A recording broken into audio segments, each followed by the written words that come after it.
नाज़रीन, जैसा कि आपने सुना ही होगा कि इस कायनात की हर चीज़ में हिकमत खुदाबंदी है। हमारे इस दुनिया में आने से लेकर जाने तक के सफ़र में ऐसे ऐसे राज पोशीदा हैं जिन्हें हम अभी तक मुकम्मल तौर पर नहीं जान पाए। अगर हम एक इंसानी जिस्म पर ही गौर करें तो इसमें इतने सिस्टम मौजूद हैं जिन्हें हम जानकर दंग रह जाएंगे कि इतना सा जिस्म किस तरह एक मशीन की तरह काम कर रहा है। आप में से हर कोई ही इंसानी जिस्म के मुख्तलिफ सिस्टम्स के बारे में जानता होगा कि ये कैसे काम कर रहे हैं, लेकिन आज की इस वीडियो में हम आपको बताएंगे कि इस दुनिया से रुखसत होने के बाद एक इंसानी जिस्म में यही सिस्टम जब काम करना बंद कर देते हैं तो क्या क्या तब्दीलियां वकू पजीर होती हैं, कैसे एक जिस्म डिकम्पोज होता है और मरने के बाद एक इंसानी जिस्म में किस तरह के केमिकल रिएक्शंस होते हैं, और साथ ही ये भी बताएंगे कि वो कौन से हशरातुल अर्ज़ हैं जो एक मुर्दा जिस्म की बू सूंघ कर इसकी जानिब खींचे चले आते हैं। वीडियो में आगे बढ़ने से पहले अगर आप हमारे चैनल पर नए हैं तो अभी हमारा चैनल सब्सक्राइब करें और साथ ही मौजूद बेल आइकन के निशान को दबाएं ताकि हमारी आइंदा आने वाली तमाम वीडियोस के नोटिफिकेशंस आपको बर वक्त मिलते रहें।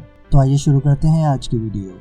नाज़रीन, एक अंदाजे के मुताबिक कई सौ अरब से भी ज्यादा लोग अपनी जिंदगी गुजार कर इस दुनिया फानी से रुखसत हो चुके हैं। एक इंसानी जिस्म में जब रूह मौजूद होती है तो वह एक मशीन की तरह काम करता रहता है, लेकिन जैसे ही इस जिस्म से रूह परवास करती है तो वही जिस्म जो चंद लम्हों पहले मुस्तैदी से काम कर रहा होता है बेजान हो जाता है। अजीज व अकारिब इसको जल्द से जल्द लाहत में उतारने की फिक्र में लग जाते हैं। इसकी एक वजह यह भी है कि इंसानी जिस्म से रूह परवास करने के बाद इंसानी जिस्म में खतरनाक केमिकल्स और गैसें बनना शुरू हो जाती हैं जो कि बाकी इंसानों के लिए इंतहाई नुकसानदेह हैं। दीन इस्लाम में भी इसी वजह से इस बात पर जोर दिया गया है कि जब कोई इंसान इंतकाल कर जाए तो इसको दफनाने के लिए जल्दी की जाए। जब तक किसी भी इंसान या हैवान के जिस्म का सांसों के साथ रिश्ता कायम हो तब तक न ही बॉडी डिकम्पोज होती है और न ही कीड़े उसको खाते हैं, लेकिन जैसे ही जिस्म से रूह निकलती है तो जिस्म में केमिकल रिएक्शन शुरू हो जाते हैं। जिस्म के सेल्स में चेंजिंग आना शुरू हो जाती है जो कि फौरन नजर तो नहीं आती, लेकिन 24 से 30 घंटों में बॉडी के खराब होने के असरात सामने आना शुरू हो जाते हैं। इंतकाल के बाद सबसे पहले इंसान के दिल की धड़कन खत्म हो जाती है और खून की सर्कुलेशन रुक जाती है, जिसके बाद जिस्म का रंग जर्दी माइल हो जाता है। बॉडी के अंदर मौजूद बैक्टीरिया जिस्म के सेल्स को खाना शुरू कर देते हैं। इस तरह पूरा का पूरा जिस्म खत्म होना शुरू हो जाता है। एक इंसानी जिस्म के मैदे के अंदर लाखों जरसूमें मौजूद होते हैं जो जिस्म को खाना हजम करने में मदद देते हैं। ये एक इंसानी जिस्म के लिए इंतहाई अहम और मुआविन होते हैं। ये जरसूमें अपनी खुराक मैदे से ही पूरी कर लेते हैं, लेकिन जिस्म के मुर्दा होने के बाद ये जिस्म के मुख्तलिफ रास्तों से बाहर आना शुरू हो जाते हैं और साथ ही ये जरसूमें मैदे से निकलकर आंतों के रास्ते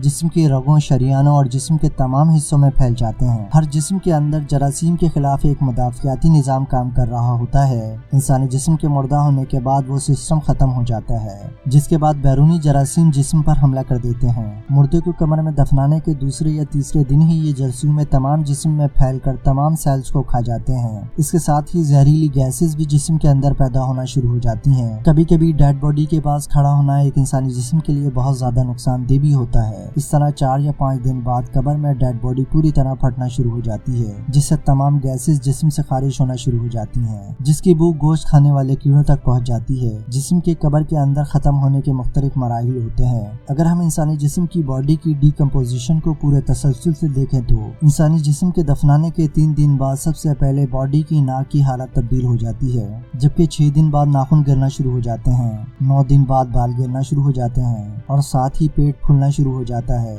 जो कि 17 दिन बाद फट जाता है और तमाम आज़ा बाहर निकल आते हैं। 60 दिन बाद जिस्म का गोश्त खत्म हो जाता है। 90 दिन बाद हड्डियां जोड़ों से अलग हो जाती हैं और पूरा जिस्म 2 साल के अंदर अंदर हड्डियों के ढांचे में तब्दील हो जाता है। अब आती है उस कीड़े की बारी जो कब्र में सबसे पहले जिस्म को खाना शुरू करता है। बैटल नामी ये कीड़ा सबसे पहले मुर्दे को खाना शुरू करता है। हैरानकुन बात यह है कि ये बैटल नामी कीड़ा कभी भी जिंदा इंसान या जानवर के बिल्कुल करीब नहीं आता, लेकिन जैसे ही कोई जिस्म मुर्दा हो जाए तो इसकी जानिब लपकता है। इसके सर पर 2 एंटीने मौजूद होते हैं जो इसे मुर्दा जिस्म की बू की सिंध बताने में मदद फराहम करते हैं। जैसे ही मुर्दे को कब्र में लाया जाता है इस कीड़े को मुर्दे की बू आ जाती है। फिर ये कब्र की मिट्टी या पत्थर से रास्ता बनाते हुए इस दफनाए गए जिस्म तक पहुंच जाता है और इस बॉडी को खाना शुरू कर देता है। कुछ ही दिनों बाद दफनाई गई डेड बॉडी का कब्र में सिर्फ ढांचा ही रह जाता है। انسانی جسم کو دفنانے کے فوائد اس قدر زیادہ ہیں کہ اگر کئی لاشوں کو بغیر دفنائے ہی کسی جگہ رکھ دیا جائے تو کچھ دنوں بعد وہاں سے بہت ہی خطرناک اور جان لیوا بیماریوں کے ساتھ ساتھ ڈیڈ باڈی سے زہریلی گیسوں کا اخراج شروع ہو جائے گا۔